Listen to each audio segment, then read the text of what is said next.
Well, I think I've always known that I wanted to go into education. It's just always been a no-brainer for me. So when I was still in school, I would be those students that would always be put in front of the class to say, assist them with English, especially my forte was English. Then it was accounting until I got someone who was just better at accounting than me, then it was him.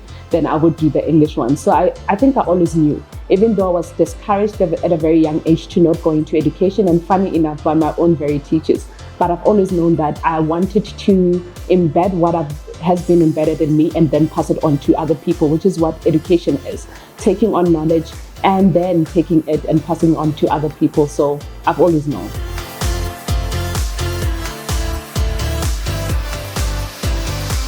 I think it shaped me in every way, because don't forget, a lecturer is not only a facilitator. A lecture is not only a guider. A lecture is not only a conveyor of information and knowledge, but they also shape and assist other people to showcase their talent and their skills. So I think it did exactly that. Had I not been a lecturer, I don't think I would have been ready for this current role that I'm in. So it shaped me in every single way. It assisted me in my communication skills. It assisted me in being able to work with different characteristics and different characters, because in a classroom, you're dealing with different learners. We have different learning styles and needing to accommodate all of them, but at the same time, sticking to the content. So I've been able to strategize because of being a lecturer. I've been able to come up with different ways to cater to different needs. I've been able to also balance different characters and work in a space that allows me to showcase my talent but also assist. So it has helped me a lot.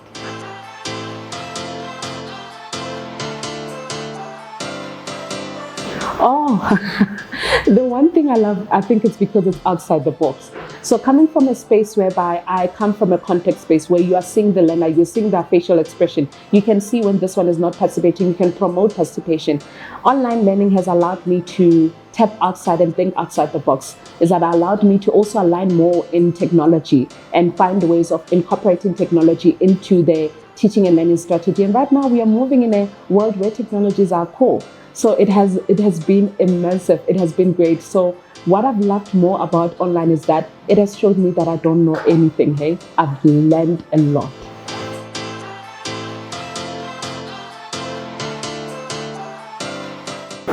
I think the one moment that stood out for me, I will never forget this. I think I've become emotional even thinking about it, is when I took my child to school. As I walked into her classroom, my former student was her class teacher. That for me was just the most incredible moment ever, because I saw that we are creating future teachers that do not only teach people that you do not know, but she was standing in a classroom teaching my own child. And I was proud to see her because I knew that we had produced quality, and I had no issue with her being in that classroom because I knew that my child was going to absorb the greatest information from one of our best learners.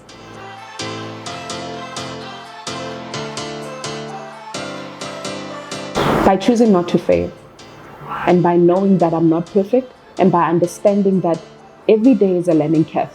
So what I do is that I strategize myself in understanding that I do not know everything, in understanding that I have an open wisdom to want to learn, to want to do better. So how I overcome is understanding that I'm not failing, but instead I'm learning and allowing myself to also get assistance and research. If you don't want to learn as a person, you will never get anything right. In leadership as well, being a leader does not mean that you know everything. It means you have an open cup to want to pour more knowledge.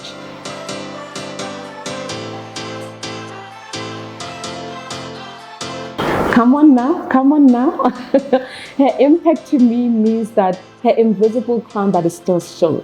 Her impact to me says that we recognize you, girl. We recognize you, woman. We recognize you that still needs to wear those heels even when they're feeling painful and you just want to walk barefoot.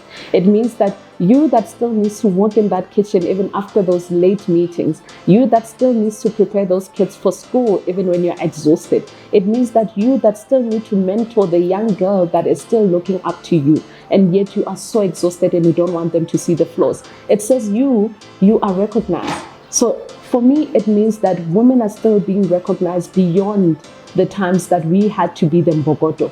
We are still recognized now as glasses that still break, the eggs that still need to be held fragile.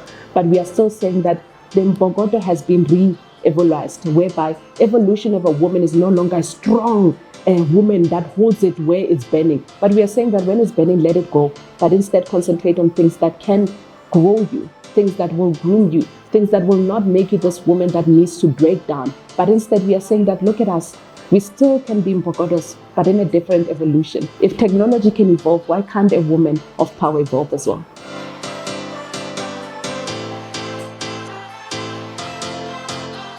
I think for everyone it would be like, obvious case. I'll say my mom, not because we all say our moms, but I'll say that woman. My mom has been my source of inspiration because she has showed me that it's possible.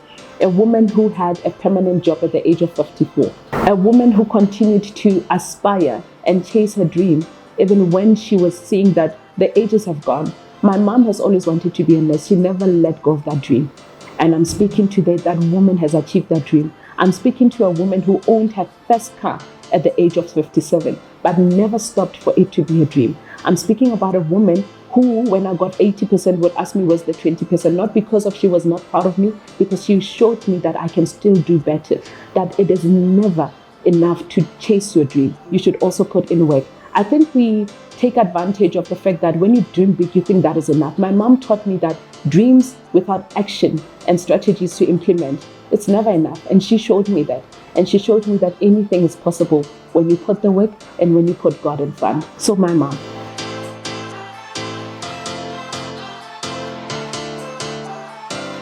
Young women in education, it is not enough to just have a qualification. You must not lie to yourself.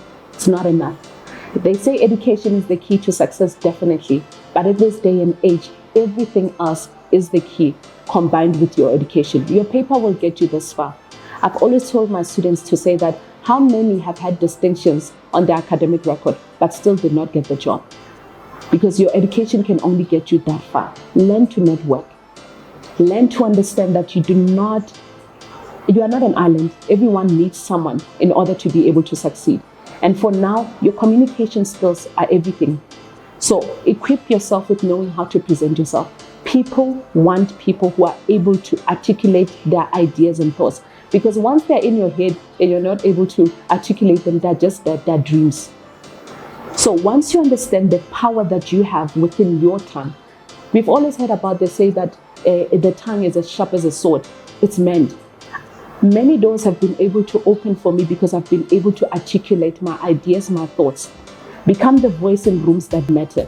Stop becoming a voice in gossip where you're speaking to your friends, you're the loudest, but where you need to be speaking, you're not speaking. Learn to choose where you speak and learn to keep quiet where you need to keep quiet. And understand that your battle is only understood by you. So once you take that beacon of understanding that it is your race to run and no one else's, but the biggest is that keep to your lane and understand that even if just because of you studied that qualification with your friend does not mean that you will get that job together. Stop being too hard on yourself. But most importantly, believe in yourself and put in the work.